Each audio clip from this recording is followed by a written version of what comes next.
Good morning, good afternoon, good evening sa inyong lahat. Sa mampanig ka ng mundo ngayon na napapanood mo tong video na to, I hope na nasa mabuti kayong kalagayan, nasa mabuti kayong sitwasyon, and welcome sa channel ko. Okay? So, before we proceed dun sa topic na pag-uusapan natin ngayong araw na to, naalala ko lang kasi nung time na yung mother ko is kailangan makipagsapalaran sa ibang bansa. She is a OFW. So before, nung maliliit pa kami, wala pang internet nun, wala pang social media. And yung communication means is kailangan meron kang telepono or cellphone, tapos kailangan mong bumili ng load. Naalala ko pa nun, bumibili yung mother ko tsaka yung tatay ko ng card. Meron 100, may 500, meron nga 1,000. In just a minute, yung 1,000 pwedeng maubos agad. Pero kahit ganun kalaki yung load dati, makausap lang kami ng mama ko. Kami magkakapatid, masayang-masaya na siya. So, ngayon, sa panahon po natin ngayon, mabilis yung innovation ng technology natin. In just one click, makakapag-connect na kayo sa mga mahal nyo sa buhay, whether saan man panig ka ng mundo, kahit nasa ibang bansa ka pa, makakakonect ka through social media and cellphone. So, now, how is your social media or your Facebook can be a business profiling? Okay? So, whether you are in business or wala, your social media is your communication of who you are. Malalaman ng tao kung anong klaseng tao ka. Kahit hindi mo yan kakilala, kapag binisita nila yung Facebook page mo or any social media mo, kung ano yung pinopost mo kasi dyan, makikilala ka na nila kung anong klaseng tao ka. Halimbawa, nagpo-post ka ng mga clips or nagsishare ka ng mga comedy, malalaman ng mga tao na komedyante ka or masayahin kang tao. And kung nagpo-post ka naman na more on posting ng family, pamilya mo, lagi mong kasama, malalaman nila na ikaw ay isang pamilyadong tao.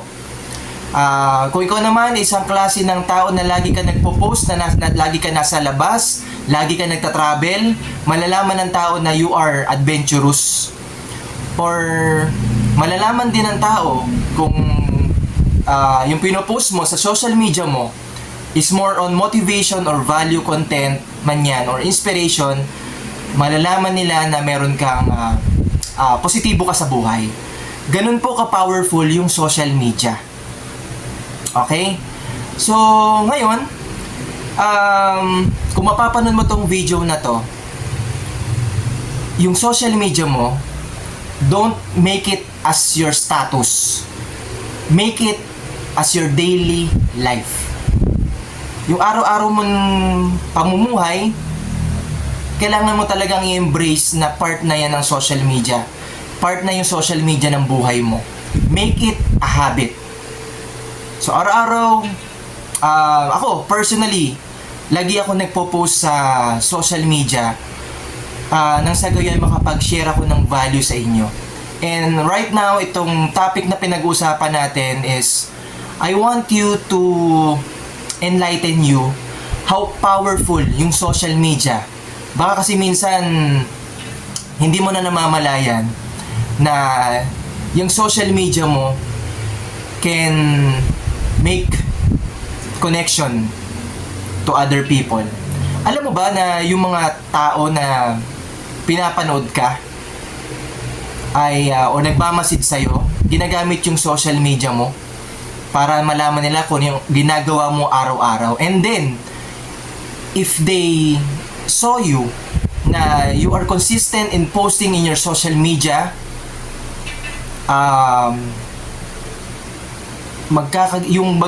meron kang magigain na trust.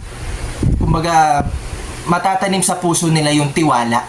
Kasi lagi kang consistent na active sa social media. And kapag nakita nila na ikaw ay isang porsigidong tao, at lagi mong pinopost sa social media mo na positibo ka sa buhay, you will attract more opportunities. And the people will make business with you kapag nakita nila na ganun ka kaporsigido. So, ito yung ginagawa ko ngayon na lagi tayong nagpo-post sa social media. Kung ano man yung content na meron po tayo, kung ano man yung ibabahagi natin sa tao, I make sure na araw-araw nagpo-post po tayo sa social media. It's because I want to give value to you. So, ako din yung klase ng tao na kahit hindi ko tinitingnan yung likes, hindi ko tinitingnan yung mga comments. Minsan nagbabasa rin naman ako ng comments. But, yung mga views, likes, heart, hindi ko na pinapansin.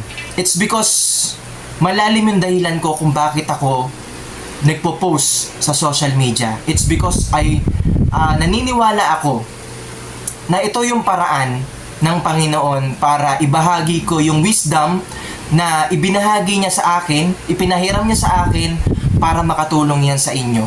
Makatulong sa maraming tao. Masaya ako pagka talagang umaabot kahit mga 100 views, minimum na yon. Masayang-masaya na ako nun. Napakaraming tao na nun.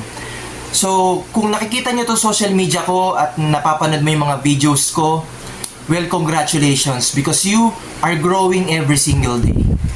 Okay? And last na, but not the least, gusto ko lang i-remind sa'yo na yung social media mo is your greatest asset na meron ka. Your social media is your gold mine. And para sa akin, ang social media in your cellphone or your laptop, your Facebook, can make billions in your life. So, kung napapanood mo tong video na to, start ka na. Kung may na-realize mo na tama yung sinasabi ko, simulan mo nang ayusin yung social media mo.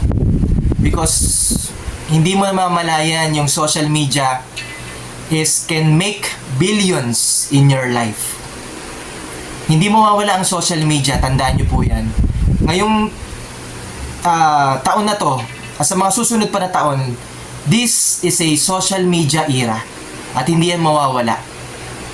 And pwede itong maging part na ng buhay natin at you can earn money through social media. Okay? So I hope na meron kayong natutunan dito sa short video ko. And don't forget to follow my social media accounts para ma-notify kayo kapag mag-share ako ng mga value content or meron tayong live minsan, ma-notify kayo. And gaya ng sinabi ko kanina, if you follow me, congratulations because you are growing every single day. Alright? So yun na naman for me guys. Maraming salamat ulit. See you on my next video. God bless po sa ating lahat. Bye-bye.